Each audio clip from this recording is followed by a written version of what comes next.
Okay, so look, I just posted my last batch of Oval videos pertaining to season 5 earlier this morning. It's only been a couple of hours since I posted, but there have been a good amount of comments, and I'm like, okay, first of all, where are all these comments when I've been posting the Oval in the past? Because, as always, the more likes and comments and dislikes, all that stuff, it helps YouTube know to push those videos out. So I am glad to see that for the most part, a lot of people agree with me that the season 5 finale was trash.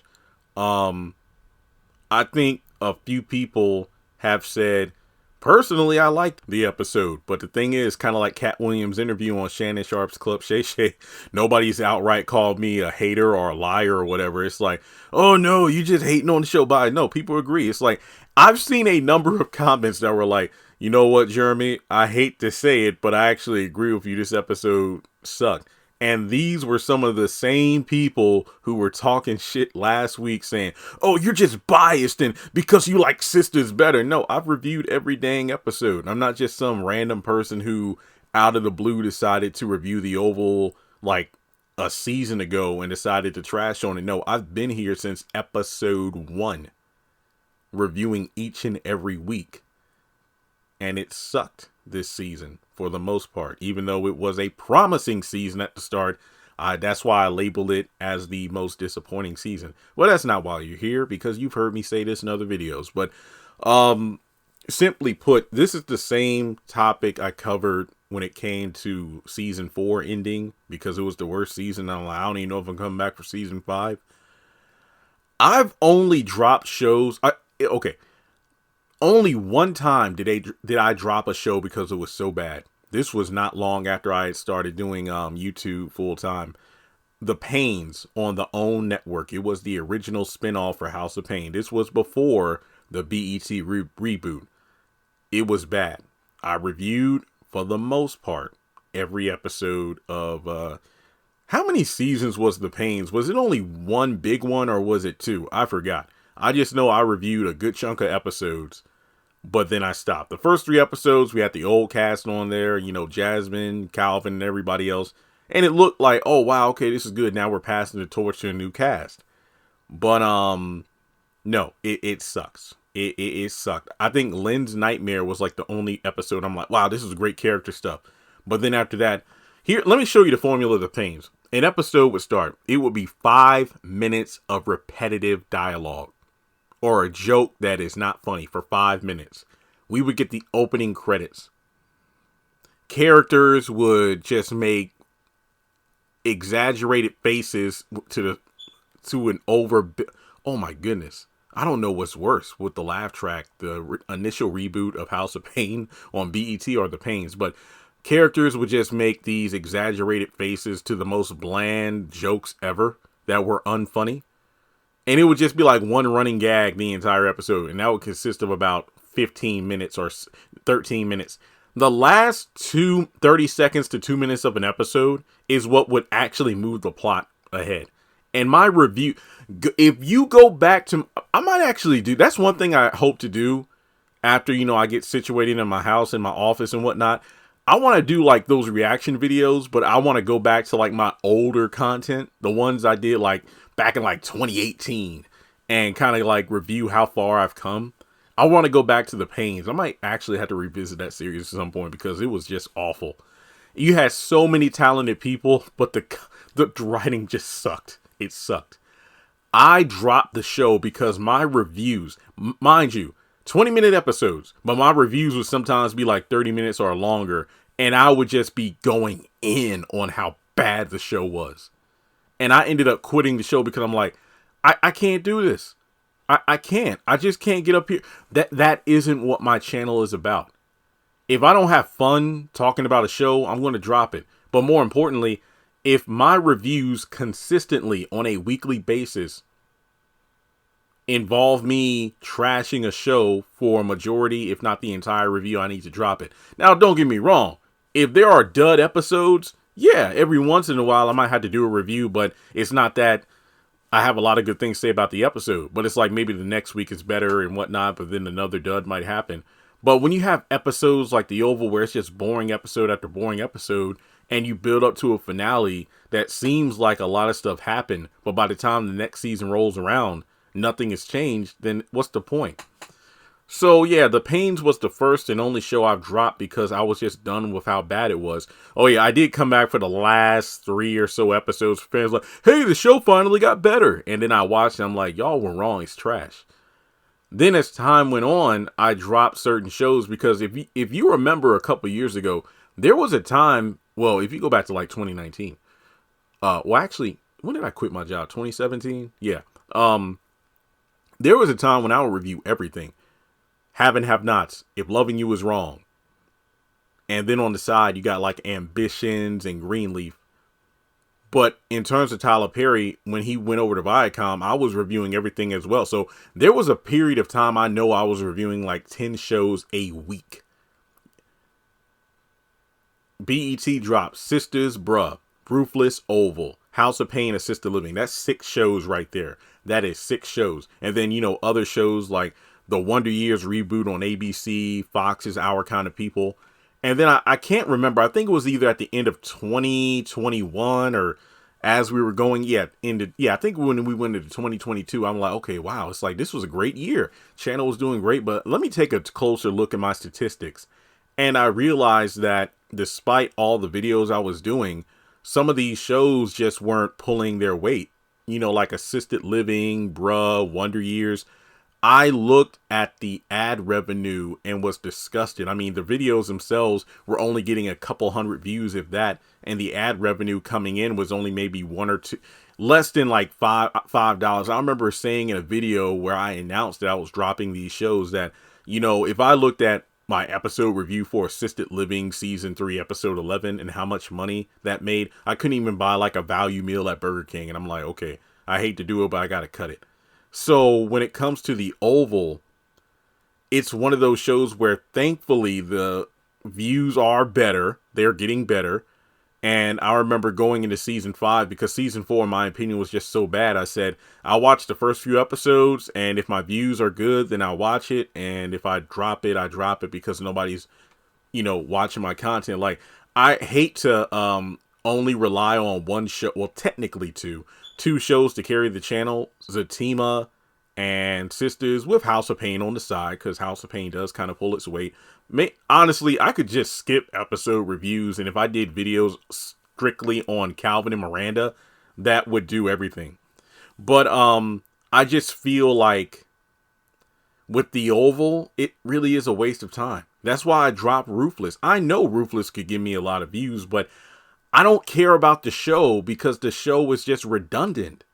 There isn't anything of importance there.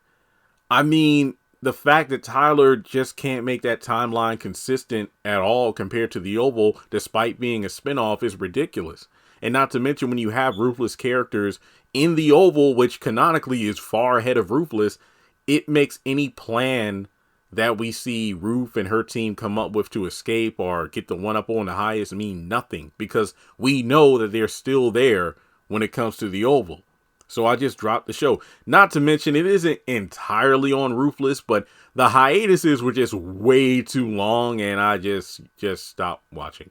But when it comes to the Oval here, like season 6, I will watch the first couple episodes just to see how things, pick up from season 5. I might do reviews, and I'm not saying this for dramatic effect. I know somebody's out there like, no, you're just trying to build hype. It's like, if you say you're not going to review it, then people will watch your pilot review for season premiere review for season 6, and then the views will be up, and then you'll just keep doing it again. No, I honestly can't promise that. I honestly can't, and I mean it this time, because I am just tired of the same old thing. If there were new writers for season 6, oh, heck yeah, I would be all in, but there's not. And the sad part is, and I've said this a few times to unpopular groans, but in my personal opinion, I think Assisted Living is one of the best Tyler Perry shows after, and I'm not talking about the first season, after he handed the show over to new writers. Yeah, the show is formulaic, but guess what? It's bite-sized in terms of only being 20-something minutes. The characters are more compelling. Sometimes it's really fun. And even though they're really episodic episodes, these episodes do follow a certain continuity. But with the Oval and whatnot, these shows are supposed to be taken seriously. But when you look at these seasons as a whole, can you honestly tell me anybody who's actually developed? Anything that's changed the narrative, or anything to push the goals of the Franklin administration or the opposing team that wants to bring him down? It just seems like when we start season 6, and hopefully I'm wrong, but when I look at everything we know about the show and what season 6 has to offer, it just seems like we're going to go right back to the beginning where somebody opened the Game Boy, deleted the save file from their Pokemon Crystal to start all over after beating the league. Or beating Red. That's what the Oval feels like. A season starts off, we build up tension. Oh, this team has enough information to bring down the other team. Then there's a explosive, deadly, violent finale. But then in the very next season opener, there's no consequences. It's like the follow-up from what happened means nothing. So, honestly, from the bottom of my heart, I do not think that I will review the Oval season 6 in its entirety. Like I said, I might watch 1 or 2 episodes. And I know it's a lot of weight to say, well, Jeremy, you can't base an entire season off 2 episodes. That's true, but the Oval, we're 5 seasons in. Honestly, I don't think anybody will say anything.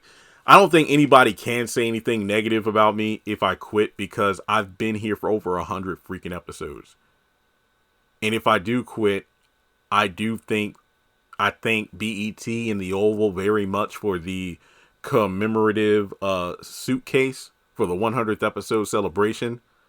I will forever cherish it, but I can't in good faith continue to watch a show that isn't doing anything for me or a majority of the fans. Now, you can say what you want to, because I've said several times during the Oval season 5, damn, this is better than what Sisters is putting out right now. But when a majority of the season builds up to nothing, it's sad. Like I said, this was Hunter's best season, where he actually felt like a threat. But when you look at everything else surrounding season 5 as a whole, it went nowhere. So if I do quit the show and other people do watch it, because a lot of people say, hey, I quit in like season 3, but I still watch your reviews. If there are people who continue to watch a show if I decide to quit, hit me up when the show actually gets good. Like, say, yo, Jeremy, this last episode, man, this and that happened. Then let me know. I'll chime in if I want to. But I can't sit here and honestly tell you that I will watch the show and review it week to week, because it's fallen into the category of I don't give a shit. I don't. And I will say the cast is very talented, but I feel like a lot of their talent is being wasted on the repetitive dialogue, stories that go nowhere, and whatnot. And I hate to do these kind of videos because it sounds like I'm shitting on the show, but as I said earlier, I'm a person who has watched every single episode. So this critique and whatnot is not coming out of my ass. It's coming from my heart. Technically, it's coming out of my mouth into this microphone, but yeah, I just the Oval just isn't doing it for me anymore. And I'm going to be interested to check what the ratings are for the finale, because there's only so many times, Tyler, you can end a season with a quote unquote bang, like a fight or a shooting or an explosion, and think that's going to bring people back. Technically it will, because people come back because they want to see the aftermath. But when the aftermath is just fake outs over and over, I mean, I had to call out House of Pain, the reboot, because he did that shit 3 times in a row. First it was, did CJ die in a fire? Secondly, it was, did Janine's plane crash? Thirdly, it was, did Curtis die when the food truck exploded? Thankfully, this 4th season they had, it just ended with Laura breaking up with a Dear Jane letter? Dear John, whatever it is, letter on his computer. Then you had Calvin Jr. leaving the apartment to go back to Tracy, his mom. And it's just, at least for once, nobody had a fake out death. But I just feel like the Oval Part of me wishes I quit way back in season 1 when Gene got killed. I remember that night, the finale. What was it, a 2-episode night with the finale included, and I wanted to quit after Gene got killed. But then again, if I quit, I wouldn't have got that sweet case with the microphone and stuff. But yeah. So if this is the last Oval video, which it probably won't be, like I said, I'll at least review the season 6 premiere. This is a message to BET. If you want me to review the show, because there are other people that review the show, but let's be real, I'm the biggest channel out here that reviews the show.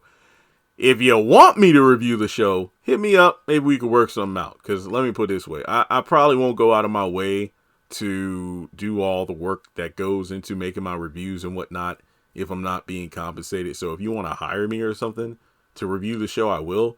But on one condition. I still get to be honest about it. When I like the show, I'll tell you the truth. I'll tell you when I like it. When I don't like an episode, hey, I do my thing. It ain't me talking shit. I'm telling the truth. So, Tyler Perry Studios, BET, Viacom, this is a message. If you want me to continue to review the show, feel free to reach out. I'm not saying I have anything to do with the ratings, but my channel is pretty damn big. And, you know, if I just went on YouTube and typed in The Oval, I think my videos will be some of the first ones to pop. Matter of fact, let me do that right now. Okay, so real quick, it is March 13th at noon when I'm recording this video. I'm just saying that for context because I don't know, maybe somebody else will have Oval content that blows up. But if you go to YouTube and you type in Tyler Perry's The Oval or The Oval, my videos are some of the first ones to pop up. And what I mean by that is, I'm talking about as a content creator. I don't mean like the official BET accounts and whatnot that post episodes, promos, and compilation clips. I mean, if you type me in, I take up most of the search engine results. I think some notable other channels would consist of, oh yeah, shout out to Ruthless TV, because if I do decide to quit the show, I feel like Ruthless TV will continue to, carry the torch. Same with June BLC. I feel like she would probably continue to review the show. I need to touch base with some of them just to see what their thoughts are, because I just don't think it's going to hold up. If I remember correctly, I think Ashley Miller, she stopped reviewing the show after season 4, I think. I need to double check, but I do know she stepped back from the show as well. But yeah, in terms of like, you know, a channel with a lot of subscribers that review the show like me, there aren't many left. So yeah, but that's pretty much all I had to say. It is a shame, but I just don't think I can do it. But I mean, look, if season 6 is announced as like the final season, which I doubt it, I would probably review it. Just say, you know what? Hell, why not? I've already reviewed the first 5 seasons. What's one more? But it seems like the show was just going to continue down this road of mediocrity that's repetitive. So I don't know. I don't know, folks. I hate to disappoint you, but I just can't do it to myself. The sanity. I think I mentioned in one of my other videos that if The Oval returns at some point later this year for season 6, and Sisters nor Zatima is on the air, meaning that The Oval is like the only show on my regular scheduled programming that I would watch and review so my channel can get some traction, I might do it. But honestly, I think by that point, being in the house and having my office, I would much rather do like a haves and have nots rewatch, or just pick another obscure Tyler Perry show, or just some movies and plays and review them, because I feel like I would at least have more fun doing that than just watching the same shit over and over. But like I said, BET, The Oval, Tyler Perry Studios, my offer stands. If you want to hit me up on the back end and we can like possibly work something out where I can get paid or get something for reviewing the show, I'll do it. But if not, probably not. So there we go. But like and subscribe, follow me on social media. Chime in if you think I should continue to review the show. I just ain't seen it. I mean, like with Bruh returning for season 4, I mentioned in my trailer breakdown, I will watch the first few episodes and review it, but because there are new writers, but if my views aren't up, then I won't review it week to week. So I'll talk to you in the next one.